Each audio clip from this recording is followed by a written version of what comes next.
मित्रांनो, एमपीएससीच्या माध्यमातून that is called as Maharashtra public service कमिशनच्या माध्यमातून ज्या परीक्षा घेण्यात येत होत्या त्या ॲज इट इज जुन्या ऑफलाईन पद्धतीने घेण्यात याव्या आणि मध्यंतरीच्या काळामध्ये जो 12वीच्या नंतर नीटचा पेपर होता तो सुद्धा फुटला, नंतर शिक्षकांचा टीईटीचा पेपर फुटला आणि ही पेपर फुटी एकंदर पुन्हा एकदा आता एमपीएससीच्या विद्यार्थ्याच्या जीवावरती बेतत आहे आणि त्या अनुषंगानं या ठिकाणी सर्व एमपीएससी धारक विद्यार्थ्यांच्या वतीनं त्यांच्या विविध मागण्यांसाठी यवतमाळ शहरामध्ये दाते कॉलेज चौकातनं जिल्हाधिकारी कार्यालय यवतमाळ पर्यंत या ठिकाणी धडक मोर्चा काढण्यात आलेला आहे. काय विद्यार्थ्यांच्या नेमक्या मागण्या आहेत त्या आपण समजून घेऊया. काय मागणी आहे? आमची अशी मागणी आहे की नॉर्मलायझेशन पद्धती कॅन्सल करण्यात यावी आणि परीक्षा ऑनलाईन न होता ऑफलाईन होवी. काय मागणी आहे? ऑफलाईन परीक्षा व्हावी. इतके दिवस अभ्यास केला तर आम्हाला त्याचं फळ भेटलं पाहिजे. माझ्यासोबत श्रीकांत आडे सर, काय सांगाल, काय विद्यार्थ्यांच्या नेमक्या मागण्या आहेत? नमस्कार.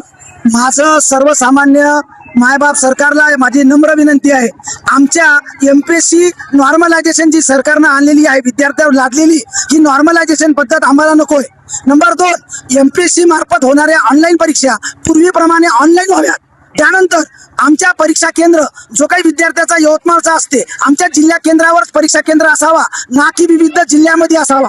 त्यानंतर जे वाढता बोफर्स आहे, अलीकडे तुम्हाला माहिती आहे नीट परीक्षा पेपर फुटला, टीईटीचा पेपर फुटला, पुणे महानगरपालिकेचा पेपर फुटला, काही ठिकाणी तर TCS IBPS मार्फत 25-30 लाखाला तलाठीचे पद विकले गेलेले आहे. मग एमपीएससी मार्फत जी पारदर्शकता आहे तीच पारदर्शकता आम्हाला पाहिजे.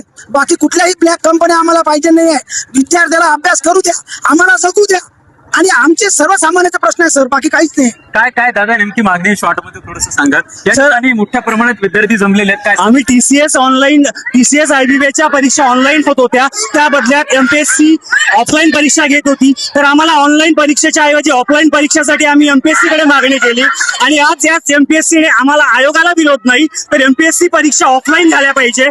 आम्हाला परीक्षा आमच्या ज्ञानाची झाली पाहिजे, संगणक कौशल्याची परीक्षा नकोय. काय काय काय काय काय मागणी आहे, त्याच्यासाठी आपण या ठिकाणी आलेला आहोत. आम्हाला ऑनलाईन परीक्षा रद्द करणे आहे. आम्हाला ऑफलाईन आम्हाला आयोगावर विश्वास आहे. आयोगाने जी परीक्षा घेतली तर सर्व बरोबर आहे. काय काय काय मागण्या आहेत? ऑनलाईन परीक्षा रद्द झाली पाहिजे आणि एमपीएससी परीक्षा पूर्ण एकत्र झाली पाहिजे. कशाची तयारी करत आहात? तयारी कशाची करत आहात आपण? MPSC online. काय काय काय मागणी आहे? आम्हाला ऑनलाईन परीक्षा रद्द झाली पाहिजे आणि जी पहिली पद्धत होती तशीच घेतली पाहिजे. विद्यार्थ्यांच्या विविध मागण्यांसाठी या ठिकाणी प्रचंड मोठ्या ताकदीचं आंदोलन या ठिकाणी सुरू झालेलं आहे. दादा, काय मागणी आहे आपली? सर्वात पहिलं मागणी तर ही आहे की सर्व परीक्षा ज्या आहेत ते TCS IBPS ज्या बोगस कंपन्यांना दिल्या आल्या ते सर्वात पहिलं रद्द केली पाहिजे. त्यानंतरची मागणी आहे की एमपीएससी द्वारे जाहीर केलेली संयुक्त पूर्व परीक्षा गट ऑनलाईन पद्धतीने घेणार असून ती पूर्वीप्रमाणे ऑफलाईन घेण्यात यावी.